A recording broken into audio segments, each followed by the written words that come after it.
भारतवर्षोन्नति कैसे हो सकती है?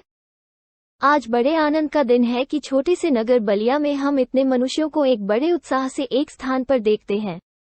इस अभागे आलसी देश में जो कुछ हो जाए वही बहुत है। हमारे हिंदुस्तानी लोग तो रेल की गाड़ी हैं। यद्यपि फर्स्ट क्लास, सेकंड क्लास आदि गाड़ी बहुत अच्छी और बड़े बड़े महसूल की इस ट्रेन में लगी है, पर बिना इंजन सब नहीं चल सकती। वैसे ही हिंदुस्तानी लोगों को कोई चलाने वाला हो तो ये क्या नहीं कर सकते। इनसे इतना कह दीजिए का चुप साधी रहा बलवाना। फिर देखिए हनुमान जी को अपना बल कैसा याद आता है। सो बल कौन याद दिलावे। या हिंदुस्तानी राजे महाराजे, नवाब, रईस, हाकिम। राजे महाराजों को अपनी पूजा, भोजन, झूठी गप से छुट्टी नहीं। हाकिमों को कुछ तो सरकारी काम घेरे रहता है, कुछ बाल घुड़दौड़ थिएटर में समय लगा। कुछ समय बचा भी तो उनको क्या गरज है कि हम गरीब गंदे काले आदमियों से मिलकर अपना अनमोल समय खोवें। बस वही मसल हुई, तुम्हें गैरों से कब फुर्सत, हम अपने गम से कब खाली। चलो बस हो चुका मिलना, न हम खाली न तुम खाली। पहले भी जब आर्य लोग हिंदुस्तान में आकर बसे थे, राजा और ब्राह्मणों के जिम्मे ये काम था कि देश में नाना प्रकार की विद्या और नीति फैलावे, और अब भी ये लोग चाहे तो हिंदुस्तान प्रतिदिन क्या प्रतिछीन बढ़े, पर इन्हीं लोगों को निकम्मेपन ने घेर रखा है।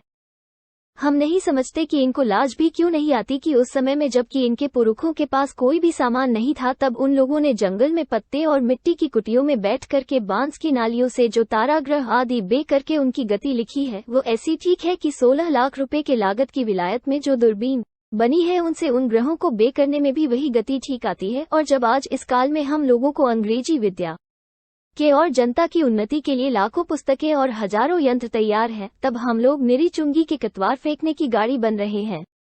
ये समय ऐसा है कि उन्नति की मानो घुड़दौड़ हो रही है। अमेरिकन, अंग्रेज, फारसीस आदि तुर्की, ताजी सब सर पर दौड़े जाते हैं। सब केजी में यही है कि पाला हम ही पहले छू लें। उस समय हिंदू काठियावाड़ी खाली खड़े खड़े टाप से मिट्टी खोदते हैं। इनको औरों को जाने दीजिए, जापानी टट्टुओं को हौंसते हुए दौड़ते देख करके भी लाज नहीं आती। ये समय ऐसा है कि जो पीछे रह जाएगा फिर कोटि उपाय किए भी आगे न बढ़ सकेगा। इस लूट में, इस बरसात में भी जिसके सिर पर कमबख्ती का छाता और आंखों में मूर्खता की पट्टी बंधी रहे, उन पर ईश्वर का कोप ही कहना चाहिए। मुझको मेरे मित्रों ने कहा था कि तुम इस विषय पर कुछ कहो कि हिंदुस्तान की कैसे उन्नति हो सकती है। भला इस विषय पर मैं और क्या कहूँ। भागवत में एक श्लोक है, नृदेह माध्यम सुलभन सुदुर्लभन प्लव सुकप गुकर्णधार मयानुकूलेन नभस्वते तो पुमा भवाब्धि न तरैत स आत्महा। भगवान कहते हैं कि पहले तो मनुष्य जन्म ही बड़ा दुर्लभ है, सो मिला, और उस पर गुरु की कृपा और उस पर मेरी अनुकूलता, इतना सामान पाकर भी जो मनुष्य इस संसार सागर के पार न जाए उसको आत्महत्यारा कहना चाहिए। वही दशा इस समय हिंदुस्तान की है। बहुत लोग ये कहेंगे कि हमको पेट के धंधे के मारे छुट्टी ही नहीं रहती है, बाबा हम क्या उन्नति करें।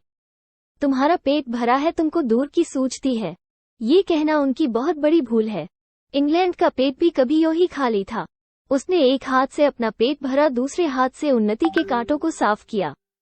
क्या इंग्लैंड में किसान, खेत वाले, गाड़ी वाले, गाड़ीवान, मजदूर, कोचवान आदि नहीं है?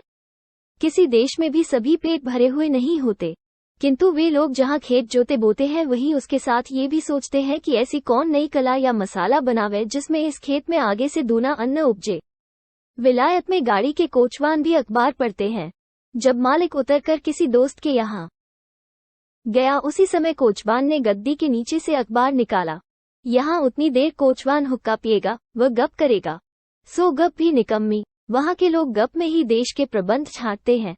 सिद्धांत ये कि वहाँ के लोगों का ये सिद्धांत है कि एक छिन भी व्यर्थ न जाए। उसके बदले यहाँ के लोगों को जितना निकम्मापन हो उतना ही वो बड़ा अमीर समझा जाता है। आलस यहाँ इतनी बढ़ गई है कि मलूकदास ने दोहा ही बना डाला, अजगर करे न चाकरी, पंछी करे न काम, दास मलुका कही गए सबके दाता राम। चारों ओर आंख उठाकर देखिए तो बिना काम करने वालों की ही चारों ओर बढ़ती है, रोजगार कहीं कुछ भी नहीं। चारों ओर दरिद्रता की आग लगी हुई है। किसी ने बहुत ठीक कहा है कि दरिद्र कुटुंबी इस तरह अपनी इज्जत को बचाता फिरता है जैसे लाजवती बहू फटे कपड़ों में अपने अंग को छिपाए जाती है। वही दशा हिंदुस्तान की है। मरदमशुमारी की रिपोर्ट देखने से स्पष्ट होता है कि मनुष्य दिन दिन यहाँ बढ़ते जाते हैं और रुपया दिन दिन कमती होता जाता है। सो अब बिना ऐसा उपाय किए काम नहीं चलेगा कि रुपया भी बढ़, और वो रुपया बिना बुद्धि बढ़े न बढ़ेगा। भाइयों, राजा महाराजाओं का मुंह मत देखो, मत यह आशा रखो कि पंडित जी कथा में ऐसा उपाय बतलावेंगे कि देश का रुपया और बुद्धि बढ़े। तुम आप कमर कसो, आलस छोड़ो, कब तक अपने को जंगली, हुस, मूर्ख, बोधे, डरपोक ने पुकवाओगे। दौड़ो इस घुड़दौड़ में, जो पीछे पड़े तो फिर कहीं ठिकाना नहीं। फिर कब राम जनकपुर है, अब की पीछे पड़े तो फिर रसातल ही पहुंचोगे। अब भी तुम लोग अपने को न सुधारो तो तुम ही रहो, और वो सुधारना भी ऐसा होना चाहिए कि सब बात में उन्नति हो। धर्म में, घर के काम में, बाहर के काम में, रोजगार में, शिष्टाचार में, चाल चलन में, शरीर में, बल में, समाज में, युवा में, वृद्ध में, स्त्री में, पुरुष में, अमीर में, गरीब में, भारतवर्ष की सब अवस्था, सब जाति, सब देश में उन्नति करो।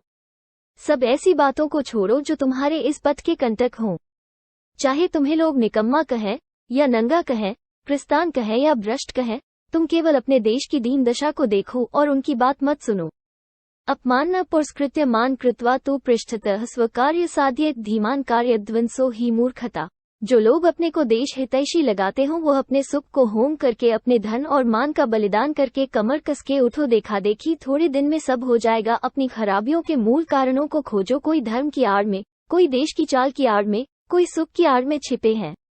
उन चोरों को वहां से पकड़ कर लाओ, उनको बांध कर कैद करो। इस समय जो बातें तुम्हारी उन्नति पथ की कांटा हो, उनकी जड़ खोद कर फेंक दो। अब ये प्रश्न होगा कि भाई, हम तो जानते ही नहीं कि उन्नति और सुधारना किस चिड़िया का नाम है। किसको अच्छा समझे, क्या ले क्या छोड़े। तो कुछ बातें इस शीघ्रता से मेरे ध्यान में आती हैं, उनको मैं कहता हूँ, सुनो। सब उन्नतियों का मूल धर्म है। इससे सबके पहले धर्म की ही उन्नति करनी उचित है। देखो, अंग्रेजों की धर्मनीति राजनीति परस्पर मिली है, इससे उनकी दिन दिन कैसी उन्नति है। उनको जाने दो, अपने ही यहाँ देखो। तुम्हारे यहाँ धर्म की आड़ में नाना प्रकार की नीति, समाज गठन, वैद्यक आदि भरे हुए हैं। एक मिसाल सुनो।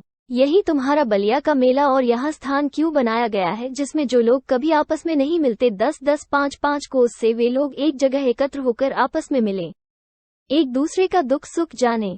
गृहस्थी के काम की वो चीजें जो गांव में नहीं मिलती, यहाँ से ले जाएं। एकादशी का व्रत क्यों रखा है, जिसमें महीने में 2-1 उपवास से शरीर शुद्ध हो जाए। गंगा जी नहाने जाते हैं तो पहले पानी सिर पर चढ़ाकर तब पैर पर डालने का विधान क्यों है, जिसमें तलुए से गर्मी सिर में चढ़कर विकार न उत्पन्न करे। दिवाली इस हेतु है कि इसी बहाने साल भर में एक बेर तो सफाई हो जाए। होली इसी हेतु है कि वसंत की बिगड़ी हवा स्थान स्थान पर अग्नि बलने से स्वच्छ हो जाए। यही त्योहार ही तुम्हारी म्यूनिसिपालिटी है। ऐसे सब पर्व, सब तीर्थ व्रत आदि में कोई हिकमत है। उन लोगों ने धर्मनीति और समाजनीति को दूध पानी की भांति मिला दिया है। खराबी जो बीच में भई है वो ये है कि उन लोगों ने धर्म क्यों मान लिए थे, इसका लोगों ने मतलब नहीं समझा और इन बातों को वास्तविक धर्म मान लिया। भाइयों, वास्तविक धर्म तो केवल परमेश्वर के चरण कमल का भजन है। ये सब तो समाज धर्म है, जो देश काल के अनुसार शोधे और बदले जा सकते हैं। दूसरी खराबी यह हुई है कि उन्हीं महात्मा बुद्धिमान ऋषियों के वंश के लोगों ने अपने बाप दादों का मतलब न समझकर बहुत से नए नए धर्म बनाकर शास्त्रों में धर दिए। बस सभी तिथि व्रत और सभी स्नान तीर्थ हो गए। सो इन बातों को अब एक बेर आंख खोलकर देख और समझ लीजिए कि फलानी बात उन बुद्धिमान ऋषियों ने क्यों बनाई, और उनमें जो देश और काल के अनुकूल और उपकारी हो उनको ग्रहण कीजिए। बहुत सी बातें जो समाज विरुद्ध मानी जाती हैं, किंतु धर्मशास्त्रों में जिनका विधान है उनको मत चलाइए। जैसे जहाज का सफर, विधवा विवाह आदि। लड़कों को छोटेपन में ही ब्याह करके उनका बल, वीरज, आयुष्य सब मत घटाइए। आप उनके माँ बाप हैं या शत्रु हैं, वीर्य उनके शरीर में पुष्ट होने दीजिए। नून तेल लकड़ी की फिक्र करने की बुद्धि सीख लेने दीजिए, तब उनका पैर काट में डालिए। कुलीन प्रथा, बहु विवाह आदि को दूर कीजिए। लड़कियों को भी पढ़ाए, किंतु इस चाल से नहीं जैसे आजकल पढ़ाई जाती है, जिससे उपकार के बदले बुराई होती है। ऐसी चाल से उनको शिक्षा दीजिए कि वो अपना देश और कुल धर्म सीखें, पति की भक्ति करें और लड़कों को सहज में शिक्षा दें। नाना प्रकार के मत के लोग आपस में बैर छोड़ दें, ये समय इन झगड़ों का नहीं। हिंदू, जैन, मुसलमान सब आपस में मिलिए। जाति में कोई ऊंचा हो चाहे नीचा हो, सबका आदर कीजिए। जो जिस योग्य हो उसे वैसा मानिए। छोटी जाति के लोगों का तिरस्कार करके उनका जी मत तोड़िए। सब लोग आपस में मिलिए। अपने लड़कों को अच्छी से अच्छी तालीम दें। पेंशन और वजीफा या नौकरी का भरोसा छोड़ो। लड़कों को रोजगार सिखलाओ, विलायत भेजो, छोटेपन से मेहनत करने की आदत दिलाओ। बंगाली, मराठा, पंजाबी, मद्रासी, वैदिक, जैन, ब्राह्मणों, मुसलमान सब एक का हाथ एक पकड़ो। कारीगरी जिसमें तुम्हारे यहाँ बड़े तुम्हारा रुपया तुम्हारे ही देश में रहे वो करो। देखो जैसे हजार धारा होकर गंगा समुद्र में मिली है वैसे ही तुम्हारी लक्ष्मी हजार तरह से इंग्लैंड, फारसीस, जर्मनी, अमेरिका को जाती है। दिया स्लाई ऐसी तुच्छ वस्तु भी वहीं से आती है। जरा अपने ही को देखो, तुम जिस मार्किन की धोती पहने हो वो अमेरिका की बनी है। जिस लनकलॉट का तुम्हारा अंगा है वो इंग्लैंड का है। फरासीस की बनी कंघी से तुम सिर झाड़ते हो और जर्मनी की बनी चरखी की बत्ती तुम्हारे सामने जल रही है। ये तो वही मसल हुई एक बेफिक्रे मंगनी का कपड़ा पहनकर किसी महफिल में गए। कपड़े को पहचान कर एक ने कहा अजी अंगा तो फलाने का है, दूसरा बोला अजी टोपी भी फलाने की है, तो उन्होंने हंसकर जवाब दिया कि घर की तो मूछें ही मूछें हैं। हाय अफसोस, तुम ऐसे हो गए कि अपने निजी काम की वस्तु भी नहीं बना सकते। भैया अब तो नींद से चौंको, अपने देश की सब प्रकार से उन्नति करो। जिसमें तुम्हारी भलाई हो वैसी ही किताब पढ़ो, वैसे ही खेल खेलो, वैसी ही बातचीत करो। परदेशी वस्तु और परदेशी भाषा का भरोसा मत रखो, अपने देश में अपनी भाषा की उन्नति करो। भारतेंदु हरिश्चंद्र।